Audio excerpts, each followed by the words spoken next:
as well as environmental policy changes all coming into play. On Sunday, there is going to be a workshop discussion group on that, kind of figuring out strategies, where things are going, what they're doing, working from schools all the way to county government type of thing.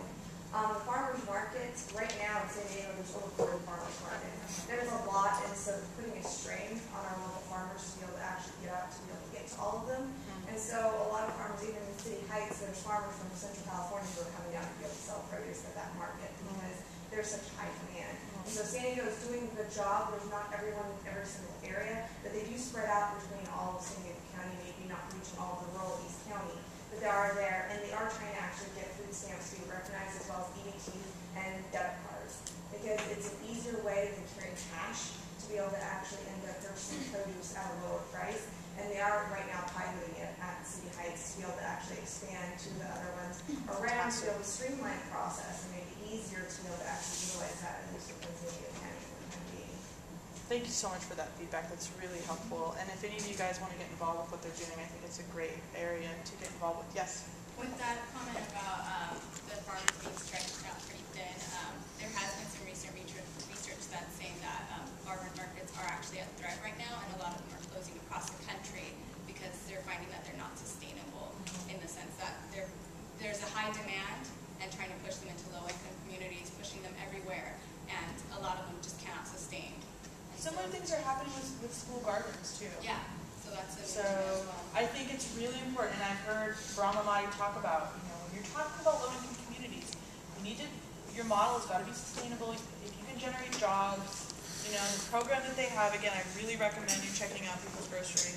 They are training people, they're doing nutrition classes. It's a very sustainable program. It's been going on for like at least 8 or 10 years. But what they're doing, they don't want, they're pulling themselves, they're already off food grid in a way. Well, except for all the junk that's pumped in there from Frito-Lay and wherever. But what they're doing is taking community members and forming what's called a collective.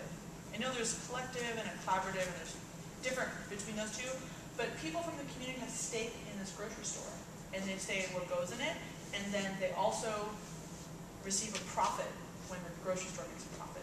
So they're developing this business model that is to be sustainable. It's the money that's made in the community stays in the community, provides jobs. So these are the kind of innovative solutions that we need to be thinking of from a business approach. Let me just move on a little.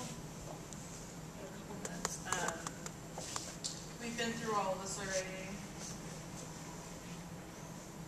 So this is a model that to me is just really simple.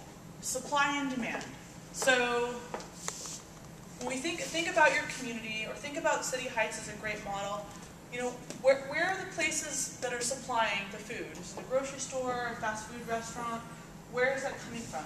We have to think about, there's a lot of policy that influence on that level. And then demand. If you are talking about a community that's really high in African American that does not consume as many fruits and vegetables, for whatever reason, economic, education, how can you expect a business to go into that area and open up a grocery store? It's not going to be sustainable. So there's got to be an increase in demand in order to make this shift here. I think it's a very complex model, but to think about it in those terms. So what's one way we can increase demand of fruits and vegetables amongst the youth? Yes? Nice way that a lot of our local districts are doing because of their wellness policies they have within the school is to actually do cooking classes, or even having taste tests. So to be able to expose kids to making a vinaigrette or making a salad or having purple potatoes, something outside of their norm. And it's easy for child nutrition and food service directors to be able to go in and do that. They just sometimes need help and volunteers to be able to actually end up making these classes happen. So increasing awareness that these things are possible to have happen, and having the kids become advocates. And you yourself are a good example of someone who's informed and who's very active, and love to have all of the kids I work with be like you, to be able to actually end up utilizing that strength and that voice to be able to actually make a difference, and it does. So along with that purple potatoes, I just very quickly in the next 2 minutes like to present to you Olive Gardens, which are Olive Gardens and Learning Center, and it is located in National City. So those are some of the stats. about National City. Very low income, high Latino population, 85% of elementary students qualify for free or reduced lunch. Also, some of the highest rates of childhood obesity in San Diego County. So this is a beautiful aerial view of our gardens, and they're laying out these beds right now. They're building these beds, which is really exciting. It's housed within an organization called the International Community Foundation, ICF. But this land was donated, and we have a full-time gardener, educator, and I'm really excited about this model. Not only is it's not within San Diego City, it's National City, so it's easier, there's not as much red tape to get around to be involved in schools, so we're connected with them, all the elementary schools. We've been teaching kids hands-on cooking classes and gardening classes, field trips. Every 4th, 5th, and 6th grader in Olivet Elementary School has been receiving that education. We're measuring it. That's what I'm helping with, is doing an evaluation piece, looking at, does it change their perception of fruit and vegetables? Does it change motivation to eat fruits and vegetables, or consumption? And then eventually we really want to look at overweight. Does it change overweight? And then it'd be great to look at, more specific things for adiposity. But I just want to show you a couple more pictures.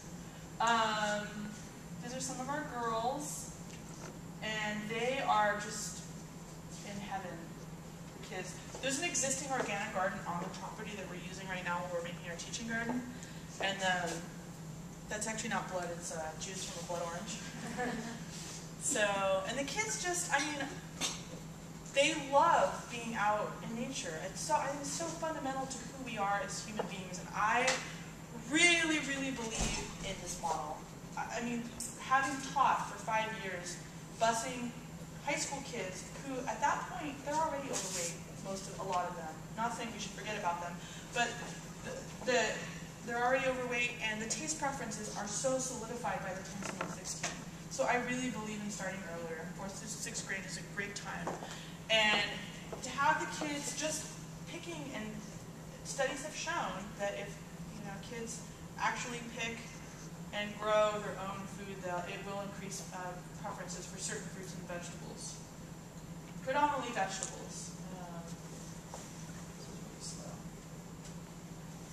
That's one of the chefs that come out and he's showing some of the processed foods. These kids are so quick to pick up on what is good for them. And we've got Swiss chard and all these different types of fruits and vegetables. The other day we had a class, we had a little pita cracker, and they put hummus on it, and then they sprinkled all different kinds of fruits and vegetables. Here, this young woman is making fresh grapefruit juice. This is produce that was donated by Specialty Produce. Really quick points. This is really the take-home message. Where do you fit in all of this? I'm not sure. That's a question you need to figure out for yourself. But there's 2 areas that I know right now the Robert Wood Johnson Foundation is funding. One of them is at the level of policy. So if you go on their website, it says, if you would like funding for an education program, we are no longer funding these things. So I think that's really informative, right? They're not funding education anymore. They know that you don't get as much bang for your buck. They're funding policy, and they're funding local environmental changes, however that may be. So those are the 2 levels of impact that I recommend looking into. These are examples of what they would fund: providing only healthy foods and beverages to students in schools, some sort of policy around that, increasing availability of healthy foods in all communities, however that would look. So in conclusion, we know that individual behavior-focused studies, interventions really don't have the reach that we would hope that they have. I didn't talk about this a lot, but overweight and obesity has increased greatly in the last 50 years. We know genetics cannot have mutated and changed in that time. I don't think us as a collective society have just suddenly decided to all change our minds or our behavior without some outside influence. I would argue that outside influence is the food environment, all these things that everyone has mentioned, media, grocery stores, advertising. Policy changes are incredibly important in changing the food environment.